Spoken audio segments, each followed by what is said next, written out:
కాలంలో యువత చాలామందికి ఉండే ఒక ఇబ్బంది ఏమిటంటే వాళ్ళకి ధర్మ మార్గం అనుష్ఠానాలు జపాలు ఇవన్నీ చేసుకోవాలని చెప్పి ఉంటుంది. వాళ్ళ తల్లి దానికి అనుకూలంగానే అది కూడా చేసుకోవాలి వాడు అని చెప్పి ఉంటుంది. వాళ్ళ నాన్నగారికి దీని మీద పెద్ద ఆస్థ లేకపోవడం వల్ల ఆయన దాన్ని వ్యతిరేకిస్తుంటారు. లేదా విపరీతంగా వాళ్ళ నాన్నగారికి దీని మీద పెద్ద బాగా మంచి అభిప్రాయం ఉంటుంది, వాళ్ళ అమ్మగారికి దీని మీద ఉదాసీన భావం కాకపోగా వ్యతిరేక భావన ఉండడం వల్ల ఈ పిల్లవాడి అనుష్ఠానం కాస్త లేదా పిల్లవాడి యొక్క మార్గం కాస్త తల్లిదండ్రుల యొక్క ఘర్షణగా మారుతుంది. అట్లాంటప్పుడు వీళ్ళకి ముందుకెళ్ళాలా వద్దా, లేదా తల్లిదండ్రులు సంతోషపెట్టాలా, ఏం చేయాలనేది తెలియకుండా ఉంటుంది.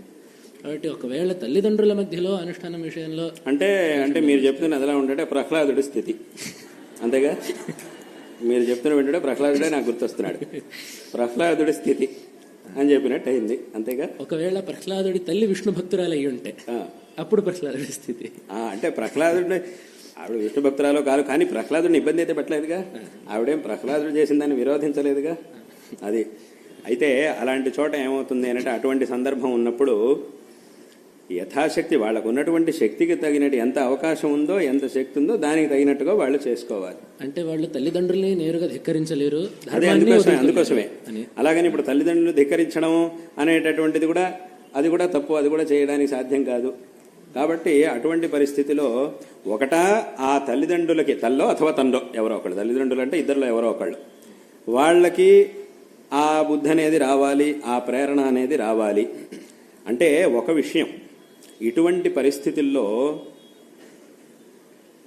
అంటే మరీ తండ్రిని కానీ తల్లిని కానీ మరీ ధిక్కరించడం అనేది కాకుండా మనం ధైర్యంగా ఇది నా కర్తవ్యం కాబట్టి తప్పకుండా దీన్ని చెయ్యాలి అని కనుక మనం చేస్తూ ఉంటే కొన్నాళ్లకి ఆ తల్లిలో కానీ తండ్రిలో కానీ తప్పకుండా మార్పు వచ్చేటటువంటి అవకాశం అనేది ఉంటుంది. మన ప్రయత్నాన్ని మనం చేస్తూ ఉండాలి.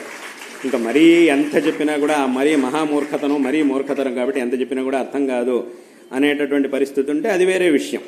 అప్పుడు ఎంత వీలైతే అంత చేసుకోవడం, తర్వాత మళ్ళీ జీవితంలో ఖచ్చితంగా ఏదో ఒక సమయంలో మళ్ళీ భగవంతుడు అవకాశం ఇస్తాడు. ఆ సందర్భంలో మనం చేయగలిసినటువంటి వాటన్నింటి కూడా అప్పుడు చేసుకోవచ్చు, అది వేరే విషయం. అంటే ఇక మరీ సాధ్యం కానటువంటి సందర్భంలో, ఎందుకంటే ఇప్పుడు చాలా చోట్ల ఒక మనిషి ఇంకో మనిషిని తప్పుగా అర్థం చేసుకుంటూ ఉంటాడు లోకంలో.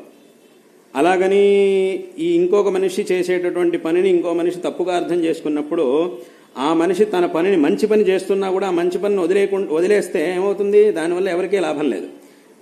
ఒకడు నిజంగానే మంచి పని చేస్తున్నాడు, కానీ వీడు మంచి పని చేస్తుందని ఇంకోటి తప్పుగా అర్థం చేసుకున్నాడు.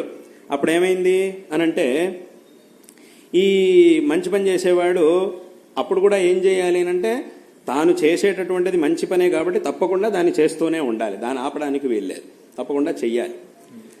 అలా ఒకవేళ వీడు నన్ను తప్పుగా అర్థం చేసుకుంటున్నాడు కాబట్టి ఈ పనినే నేను మానేస్తాను అనంటే దానివల్ల ఏమైంది? వాడికి లాభం లేదు, వీడికి నష్టం. కాబట్టి ఈ చేస్తున్నటువంటి పనిని అలాగే చెయ్యాలి.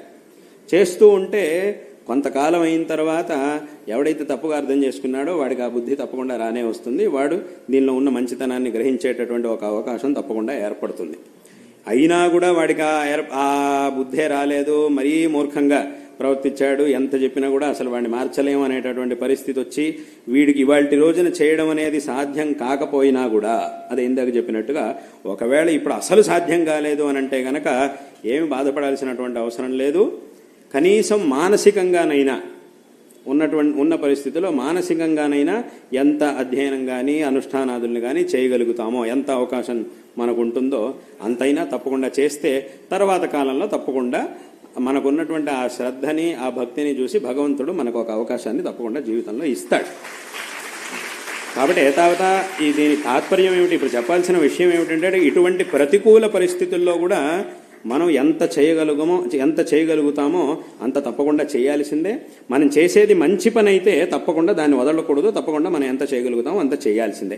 ఇలా చేయడం ద్వారా ఇప్పుడు చెప్పినట్టుగా 2 రకాల ఫలితాలు మనకి లభిస్తాయి. ఒకటి, ఎవరైతే దీన్ని తప్పుగా అర్థం చేసుకుని మనల్ని చేయనివ్వకుండా మనకి ప్రతికూలంగా ఉన్నారో వాళ్లలో మార్పు రావడానికి సాధ్యత ఉంది, కాబట్టి ఆ మార్పు అనేది వాళ్లలో వస్తుంది.